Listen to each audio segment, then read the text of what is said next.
আসসালামু আলাইকুম। সম্মানিত ভিউয়ার্স, কেমন আছেন?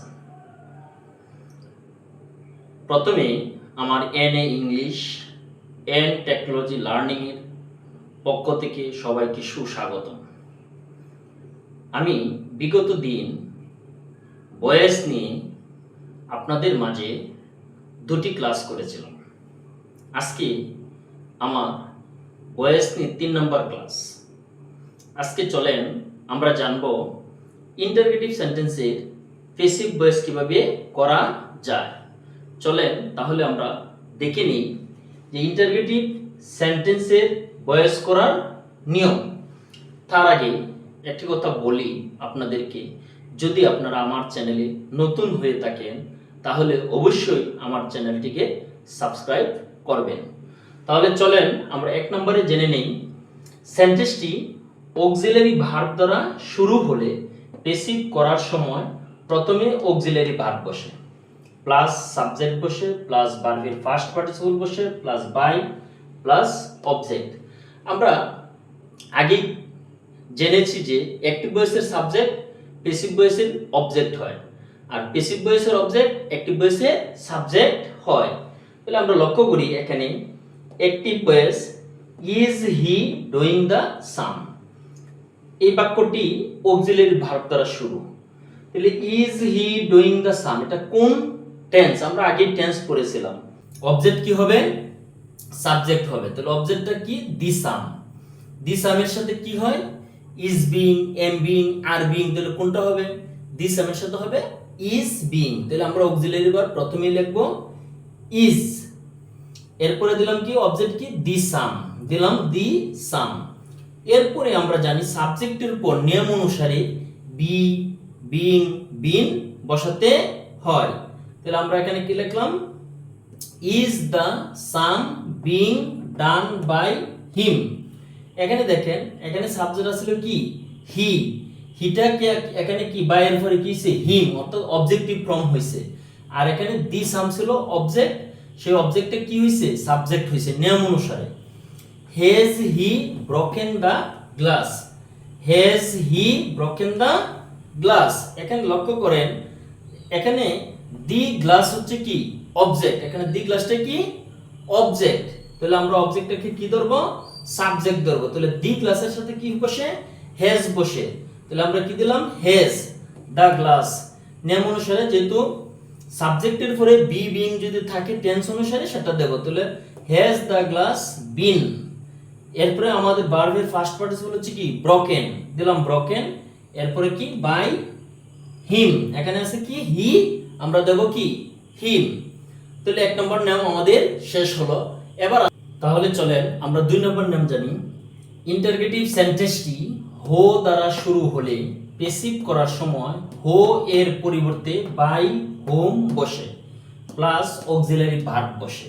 টেন্স পারসন অনুযায়ী, টেন্স এবং পারসন অনুযায়ী কি বসে? অক্সিলারি ভার্ব বসে, প্লাস সাবজেক্ট, প্লাস অনেক সময় টেন্স অনুযায়ী সাবজেক্টের পর বি, বিং, বিন বসে, প্লাস ভার্বের ফার্স্ট পার্টিসিপল বসে, প্লাস প্রশ্নবোধক চিহ্ন বসে। যেমন active who is calling me, এই বাক্যটা কোন টেন্সে আছে? বাক্যটা আছে প্রেজেন্ট কন্টিনিউয়াস টেন্সে। তাহলে আমরা হোর পরিবর্তে কি বসাবো? হোর পরিবর্তে বসাবো বাই হোম। এরপরে দেখেন সাবজেক্ট এখানে হচ্ছে কি অবজেক্ট হচ্ছে মি, মির সাবজেক্টিভ ফর্ম হচ্ছে কি আই। তাহলে আমরা জানি প্রেজেন্ট কন্টিনিউয়াস টেন্সে এম বিং, ইজ বিং, আর বিং হয়। তাহলে আই এর সাথে কি বসবে? এম বসবে। তো দিলাম এম আই, এরপরে কি বিং, এখানে এম বিং হওয়ার কথা সাবজেক্টের পরে বিং হইছে নিয়ম অনুসারে।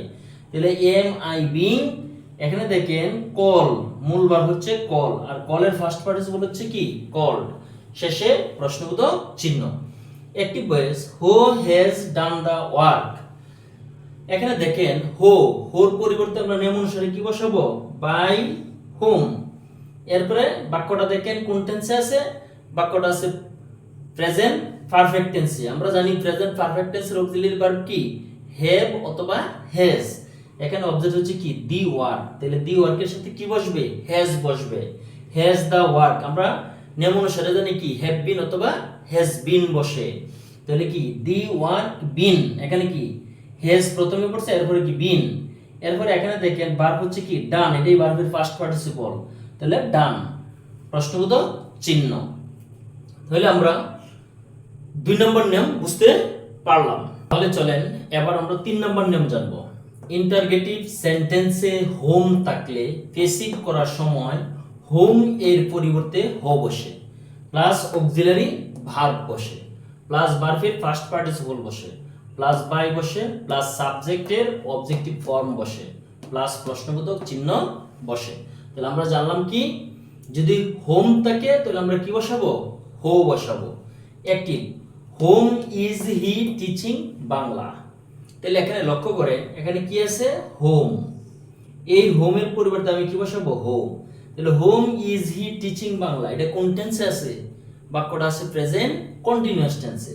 তাহলে আমি লিখলাম কি ইজ বিং, এখানে দেখেন টিচ, টিচের ফার্স্ট পার্টিসিপল হচ্ছে টট, হো ইজ বিং টট বাংলা, এখানে বাংলা, এরপরে কি বাই, এখানে দেখেন আছে কি হি, এই যে এখানে হি ছিল, এই হি কে হচ্ছে কি হিম, এবং প্রশ্নবোধক চিহ্ন। হোম ডু ইউ ওয়ান্ট, এখানে হোমের পরিবর্তে বসছে কি হো, বাক্যটা হচ্ছে প্রেজেন্ট ইনডিফিনিট টেন্স, আর আমরা জানি প্রেজেন্ট ইনডিফিনিট টেন্সের অক্সিলারি ভার্ব হচ্ছে এম ইজ আর।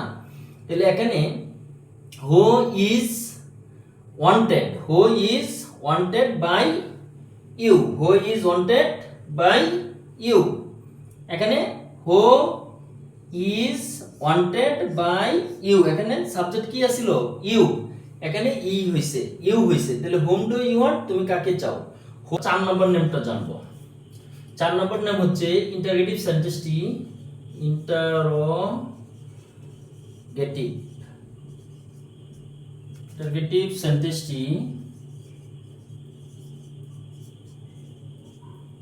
সেন্টেন্সটি হোয়াট দ্বারা শুরু হলে, হোয়াট দ্বারা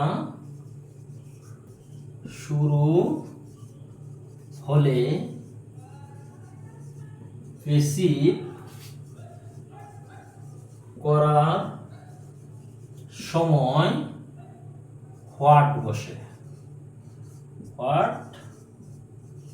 প্লাস অক্সিলারি ভার্ব বসে, প্লাস এখানে কি বসে, অর্থাৎ ইন্টারগেটিভ সেন্টেন্সটি হোয়াট দ্বারা শুরু হলে পেসিভ করার সময় প্রথমে কি বসে হোয়াট বসে, প্লাস অক্সিলারি ভার্ব বসে, প্লাস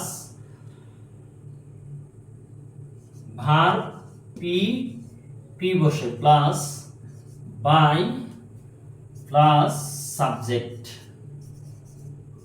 বসে, প্লাস প্রশ্নবোধক চিহ্ন বসে।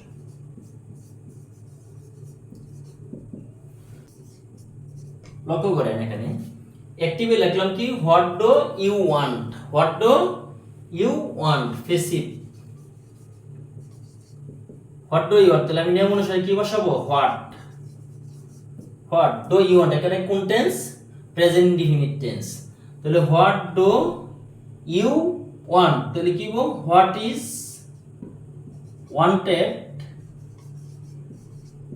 ওয়ান্টেড বাই ইউ, প্রশ্নবোধক চিহ্ন, what is wanted by you. এরপরে অ্যাক্টিভ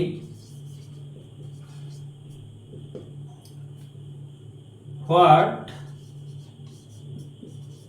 হ্যাজ হি ডান, তাহলে আমি পেসিভ করব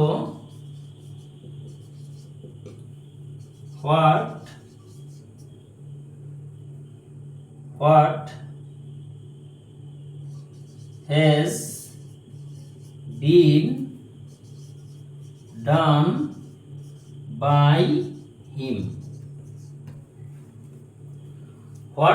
been done by him, তাহলে আমরা ইন্টারগেটিভ সেন্টেন্সের কয়টা নিয়ম জানলাম, 4টি নিয়ম। এই 4টি নিয়ম অনুসারে ইন্টারগেটিভ সেন্টেন্সের কি হয় প্যাসিভ ভয়েস হয়। সবাইকে ধন্যবাদ দিয়ে এখানেই শেষ করছি।